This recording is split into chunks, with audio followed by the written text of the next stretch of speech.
BRS పార్టీకి త్వరలోనే అంటే జనవరి తర్వాత కొత్త రాష్ట్ర కమిటీ వేస్తున్నాము. డెఫినెట్‌గా కొత్త అధ్యక్షుడిని ఎన్నుకుంటాము. అలాగే కింది స్థాయి నుంచి కూడా కమిటీలు వేయబడతాయి. తర్వాత సభ్యత్వ నమోదులో కూడా ఈసారి దృష్టి పెడతామని చెప్పేసి కూడా చెప్పారు. అందుట్లో ఇంట్రెస్టింగ్ ఏందంటే తన పైనున్నటువంటి కార్ రేసింగ్ కేసులో కూడా అది వచ్చేది కాదు, పోయేది కాదు. నేను కేసులకు భయపడను. ఇప్పటిదాకా ఎన్నో సార్లు నన్ను గెలకాలని చూసిండ్రు. ఏ చిన్న విషయంలో దొరుకుతానా, ఎప్పుడు నన్ను లోపలేద్దామా అని చెప్పేసి రేవంత్ రెడ్డి 18 గంటలు కష్టపడుతుంది కేవలం నన్ను లోపలేయడానికి తప్పించి నిజంగా ప్రజల కోసం కాదు. మరి ప్రజల కోసం ఆయన కష్టపడితే సంవత్సరం లోపల ఇంత వ్యతిరేకత అయితే రాదు. మేము సంవత్సరానికి 40,000 కోట్లు అప్పులు చేస్తే కాంగ్రెస్ మాత్రం సంవత్సరంలో దాదాపుగా 1,00,000 కోట్లకు పైగా అప్పులు చేసి దేశంలోనే సంచలనం సృష్టించింది.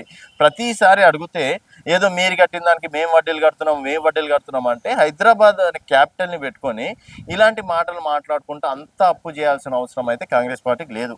మరి అది ఇక్కడ జేబులలో వెళ్తున్నాయా లేకపోతే ఢిల్లీ జేబులు నింపుతున్నాయా అనేది మరి రేవంత్ రెడ్డి నిర్ణయించుకోవాలి. కేవలం అటెన్షన్ని అంటే డైవర్షన్ పాలిటిక్స్లో భాగంగానే ఇదంతా చెప్తున్నాడు తప్పించి జనాలకు ఒక 3D అనే పిక్చర్ చూపిస్తుండు, డైవర్షన్ చేస్తుండు. ఎటు తిరిగి ప్రభుత్వం పైన ఓ పెద్ద ప్రళయం వస్తుంది, ఇంకా వ్యతిరేకత స్టార్ట్ అయిందంటే మొన్న జరిగినట్టు అల్లు అర్జున్ ఇష్యూనో ఇంకేదో ఇష్యూని.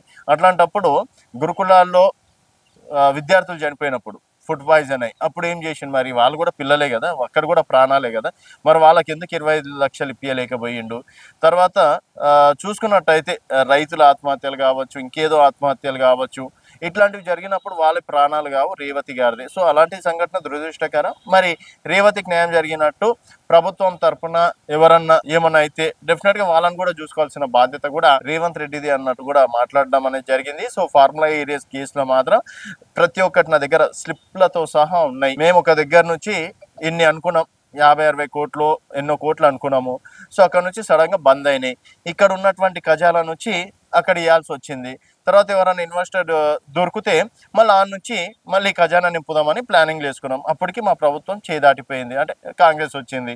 సో నా దగ్గర పక్కగా ఆధారాలు ఉన్నాయి, నేను డెఫినెట్గా మాట మీదనే నిలబడుతున్నా.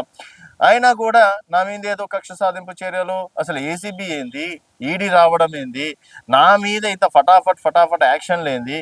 మరి అక్కడ పొంగులేటి శ్రీనివాసరెడ్డి పైన ఈడీ రైడ్స్ అని అన్నీ అయినాయి, మరి ఇప్పటివరకు అక్కడ ఏం సపోర్ట్ లేదు.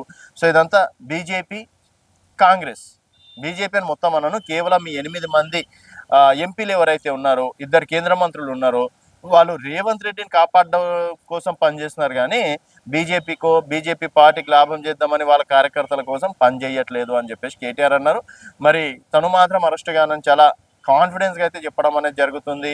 ఈ విధంగా సంవత్సరంలో ఫేక్ ప్రభుత్వం అని కాంగ్రెస్ పార్టీకి ఒక బిరుదు కూడా ఇవ్వడం అనేది జరిగింది. చూద్దాం మరి ఈ సంవత్సరం తర్వాత బీఆర్ఎస్ అయితే దూకుడుగా ఉంటుంది అంటున్నారు. ఎంత దూకుడుగా ఉంటుంది ఏందనేది చూడాల్సిన విషయం. చూస్తూనే ఉండండి తెలంగాణ వెలుగు.